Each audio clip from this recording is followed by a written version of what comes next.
তা অবশ্য ঠিক চাচা।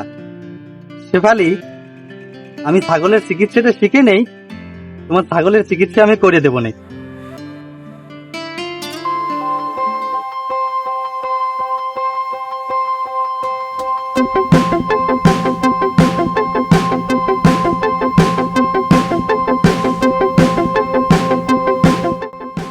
চাচা, বাড়িতে কোনো অসুখ বিসুখ আছে নাকি? না রে বাপু, আপাতত ডাক্তার লাগবে না, বাড়িতে কোনো অসুখ বিসুখ নাই।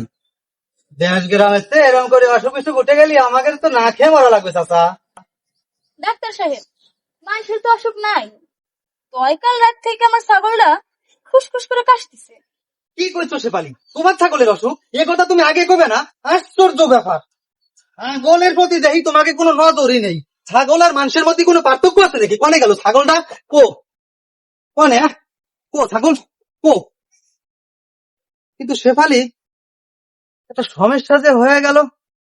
আমি তো এখনো পর্যন্ত গরু ছাগলের চিকিৎসা শিখি নেই, তা তুমি চিন্তা করে না শিখে নেবো না। তা খুব যদি বেশি সমস্যা হয় তাহলে ওই মানসে খাওয়া সিরাপ 2-1 চামচ তুমি তোমার ছাগলে খাওয়া দেখতে পারো, কাজ হলেও হতেই পারে। তা কনে ছাগলটা কনে গেছে? বাইরে গেছে? ধুর বাপু, তুমি ওর কথায় নাচতিছ। মানসি ভাই না কাছের সিরাপ, আর ছাগল লেখা আছে কাছের সিরাপ। তা অবশ্য ঠিক চাচা। শেফালি, আমি ছাগলের চিকিৎসাটা শিখে নেই, তোমার ছাগলের চিকিৎসা আমি করে দেবো না। গেলিয়াম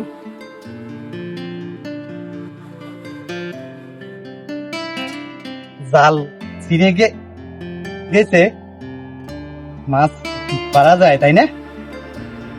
হাসিয়ে ধরবেন।